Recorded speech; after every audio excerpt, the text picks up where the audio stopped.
Shemai, today we're out in the woods again and we're going to have a little look for something that's very, very common, easily to find, and hopefully we'll give you a bit more information about it, and that's ivy. The Latin name is Hedera helix, and in Welsh it's Yorwg, and we're just going to come across here because there's a great little example to have a look at, and there it is there.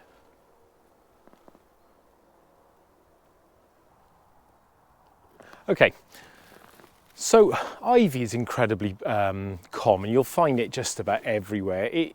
To give it a height that it can grow to is nigh on impossible. I mean, I found something that says that it grows to about 30 metres, but actually it's quite dependent on the height of the tree or whatever it wants to climb up.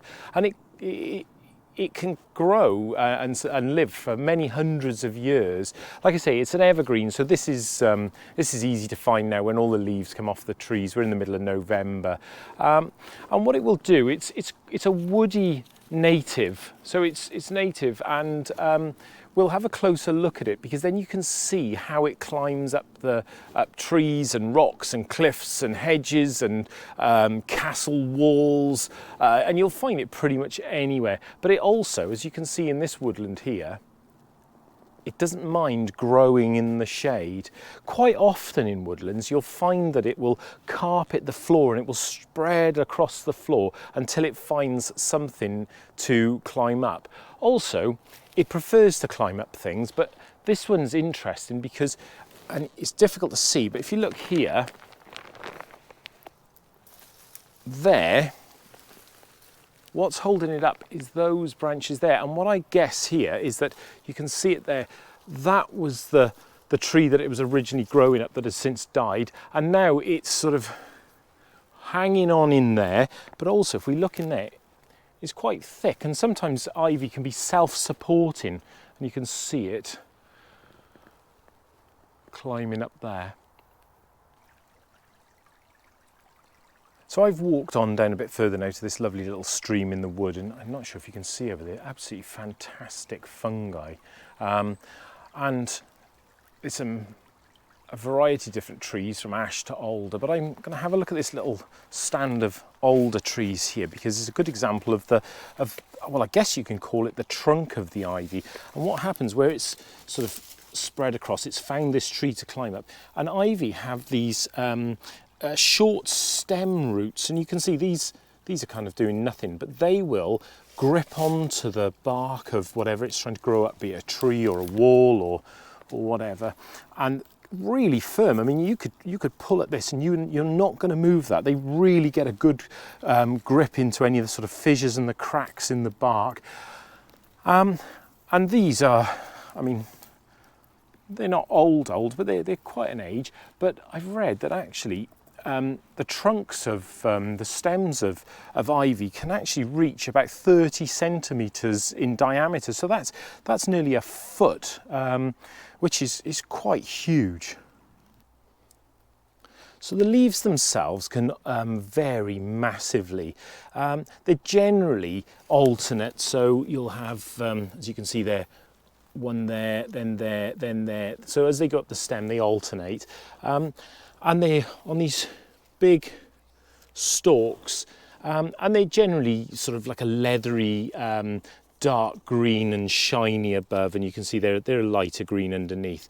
Now, interestingly, with ivy, you've got leaves that are 3 to 5 lobes. So you've got 1, 2, 3, and those smaller ones there, 4, 5. And you can see on that smaller one there, again, 1, 2, 3, and the 2 little ones at the top, 4, 5. And they're quite tough, these ones. You can see how they stand and sort of hold themselves firm. Okay, so I've come round, and actually this is a small bridge. You can just see it here that crosses the stream, and it's covered in ivy. And it's a good place to have a look, because if you see by here, we've got those lobed leaves, but actually as I come up a bit further on what we call the flowering stem, there's more simple leaves. Here you can see there's no lobes on them, and they're not as stiff. They're a little bit more droopy. They kind of flop over a bit, and they have just a smooth edge to them. But the best part of them, especially this time of year, is that they will come into flower, and you can see these little puffs on the top here, and they'll flower between September and December. Now, like I said, we're already in the middle of November, and it's a brilliant time to have a look at them. And they're small and they're dense and they're rounded, and they're actually, these little clusters are actually called umbels. Now, I'm not sure if my camera's up to it, but here you'll have five petals, and you can just see the little stamens up on the top there as well. And they're about 6 to 10 millimeters across. Now, I'm in the shade here a little bit, but out in the front, and I'll go and see if I can find it now, on the front of the wood, there's lots and lots of insects buzzing around because they're enjoyed by wasps and moths and sometimes bees. It's a bit late in the year, it's gone a bit cold now, but also hoverflies. Okay, so I've come out into a bit more of an open field from the wood, and you can actually see the wasps here enjoying a bit of a late sort of bit of a late treat. And actually there's quite a few wasps on here, and just as I came around there were actually flies and other insects buzzing around here, but that's great to see. There he is there.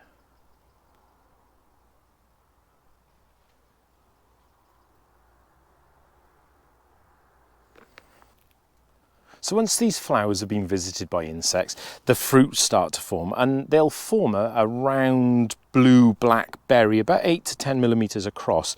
You can just see there's the flowers that have been already visited, and these are the ones that are already starting to turn. Once these turn into those black round berries, they become a really important food source to get our birds through the winter. They're particularly enjoyed by blackbirds, but also thrushes and blackcaps and wood pigeons. I've walked a little bit further on down the stream now, and you can see there's a cluster of alder along the banks, and there's ivy there. And if I look up into the tops of these alder, you can see they are thick with ivy. Now, it's quite a common misconception. People will say, "Oh, ivy will kill a tree. It'll suffocate it. It'll strangle it. It'll smother it." Now, that's not actually strictly true. Ivy will not actively kill a tree. It's got no parasitic tendencies, and it's nourished like all other normal plants through its roots. Now you can see those little aerial roots that we saw that attach to the tree. That's just to cling on to, and what it's doing, it's just searching for light. Like I say, it will grow in here, in the darkness of a woodland, but actually what it's trying to do is search for light. So it's holding on, but it's taking all its nutrients and all its goodness from down at the bottom there, down where the roots go into the soil. The problems really occur when ivy obscures the sunlight of the host tree.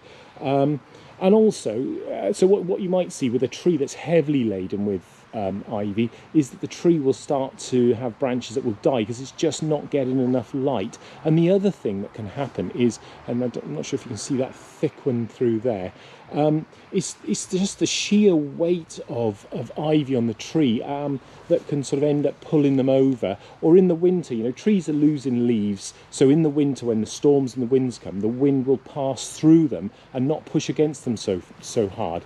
Now with ivy still on the trees, the ivy and the mass and the surface area of those leaves acts basically like a sail and will catch that wind in a season where there's stronger winds and trees aren't really prepared for that, and it will act like a sail, and as the wind pushes against those leaves it can actually pull the trees over.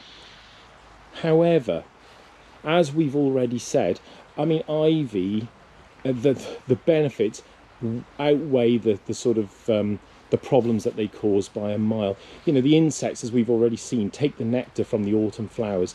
The fruits will sustain birds through the winter.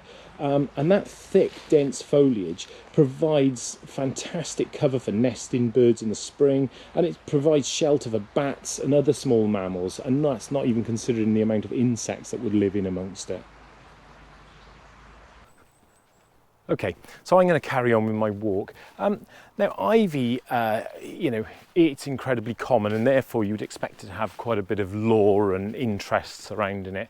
It's said that ivy is a very lucky plant for women in particular, and it's quite often included in a bridal bouquet. It's also said that if you've got ivy growing up the outside of your house, it will protect the family inside from evil. But if that ivy withers and dies, then it says that bad luck will fall over the house. The other thing is, ivy is quite often linked to drinking and drunkenness, and ivy was often seen at pubs and taverns in the olden days, and it's apparently because it's said that a wreath of ivy leaves around your head would prevent people getting drunk. I mean, shouldn't be getting drunk anyway. But if you go back further, you go back to the Roman times, it was seen as a sign of intellectual achievement, and often wreaths of ivy would be worn as sort of prizes, I guess, for doing great things, and they were traditionally given to winners. Another interesting thing about ivy, and like I said, it can grow to quite substantial sizes, is that ivy is quite a nice wood for carving and was also used for wood turning. And I read that again, this idea of drink and getting drunk, that, you know, goblets or bowls made out of ivy would help to prevent drunkenness and hangovers. But I've also read that ivy is poisonous. Now, this is a tricky one because I've seen information that says that it's got medicinal properties, but I've also read that it is poisonous to people. So I always err on the side of caution and probably treat it as if it was poisonous. So there we go, ivy. Like I say, it's a prolific plant for growing, and it comes back to the saying, you know, the first year it sleeps, the second year it creeps, the third year it leaps. So basically it's saying, you know, in that first year you won't see a lot happening. In the second year it'll be creeping across the floor. Like I say, it can form carpets within woodland like this, and then in the third year it leaps. It really gets a hold, and there's a nice example by here on this tree. Look at you can see the size of that's going right up into the canopy up there. We can all recognise it. I'm sure we can all find good examples of ivy. But if not, I mean, you can see I'm out in a beechwood, well, mixed native again today. Beautiful, beautiful autumn evening. You know, it's like I say, it's mid-November, and go and find it, have a look, and good luck.